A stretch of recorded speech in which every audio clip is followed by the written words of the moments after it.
नमस्कार दोस्तों, आज हम रामायण के एक बहुत सुंदर प्रसंग की कथा सुनेंगे। यह प्रसंग उस समय का है जब राजा दशरथ ने श्री राम को युवराज बनाने का निश्चय कर लिया था और पूरे अयोध्या नगर में उत्सव की तैयारी शुरू हो चुकी थी। लेकिन राज्याभिषेक से पहले धर्म के अनुसार कुछ नियमों का पालन करना जरूरी था। इसीलिए राजा दशरथ ने अपने राजपुरोहित वशिष्ठ मुनि को बुलाया। राजा दशरथ वशिष्ठ मुनि से बोले, हे तपस्वी ब्राह्मण, आप श्री राम के पास जाइए और उन्हें व्रत और उपवास की दीक्षा दीजिए ताकि उनका अभिषेक शुद्ध और पवित्र हो सके। वशिष्ठ मुनि ने हाथ जोड़कर कहा, जैसा आपकी आज्ञा महाराज। और वे तुरंत रथ पर बैठकर श्री राम के महल की ओर चल पड़े।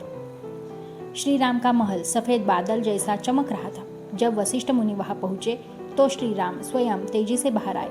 उन्होंने गुरुजी का हाथ पकड़कर उन्हें रथ से नीचे उतारा। यह दिखाता है कि श्री राम अपने गुरु का कितना सम्मान करते थे। श्री राम बहुत शांत और विनम्र थे। वे ध्यान से गुरुजी की बातें सुनने को तैयार थे। वशिष्ठ मुनि बोले, हे राम, आज की रात तुम और माता सीता उपवास करोगे। तुम दोनों संयम रखोगे और नियमों का पालन करोगे, क्योंकि कल तुम्हारा राज्याभिषेक होने वाला है। फिर उन्होंने कहा, जैसे पहले राजा ययाति और अन्य राजाओं का अभिषेक हुआ था, वैसे ही कल तुम्हारा भी भव्य राज्याभिषेक होगा।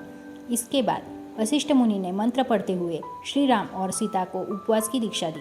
श्री राम और माता सीता शांत भाव से बैठे रहे और गुरुजी की हर बात ध्यान से सुन रहे थे। दीक्षा के बाद श्री राम ने गुरुजी की पूजा की और उन्हें प्रणाम किया।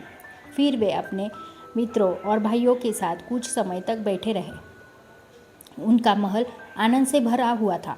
ऐसा लगता था मानो वहाँ देवता भी आ गए हो। पक्षियों की आवाज़ कमल के तालाब जैसी मधुर लग रही थी। उधर पूरी अयोध्या नगरी सजने लगी। हर घर पर झंडे लगाए गए, गलियों में पानी छिड़का गया और उन्हें साफ किया गया। हर तरफ तोरण और फूलों की सजावट थी। लोग कहते थे, कल हमारे राम राजा बनेंगे।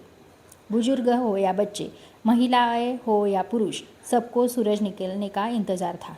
राजमार्ग पर लोगों की भीड़ जमा हो गई। सब यही देखना चाहते थे कि श्री राम का राज तिलक कब होगा।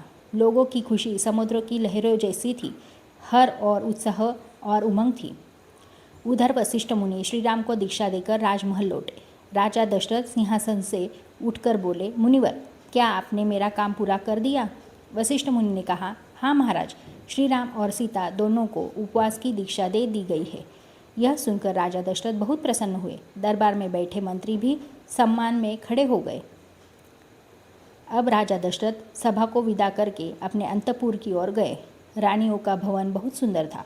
ऐसा लगता था जैसे चांद तारों के बीच आकाश में प्रवेश कर रहा हो। राजा दशरथ मन ही मन सोच रहे थे, कल मेरा पुत्र राजा बनेगा। उनका हृदय खुशी से भरा हुआ था। उस रात पूरी अयोध्या जागती रही। लोग कहते थे, बस सूरज उगे और राम राजा बने। हर घर में दीप जल रहे थे। हर चेहरे पर आशा और खुशी थी। अयोध्या नगरी किसी स्वर्ग से कम नहीं लग रही थी। दोस्तों, यह प्रसंग हमें सिखाता है कि श्री राम ने राजा बनने से पहले भी धर्म और नियमों का पालन किया। उन्होंने गुरु का सम्मान किया, संयम रखा और अपने कर्तव्य को सबसे ऊपर माना। यही कारण है कि आज भी श्री राम को मर्यादा पुरुषोत्तम कहा जाता है। अगर आपको यह कथा अच्छी लगी हो तो वीडियो को लाइक करें, शेयर करें और चैनल को सब्सक्राइब ज़रूर करें।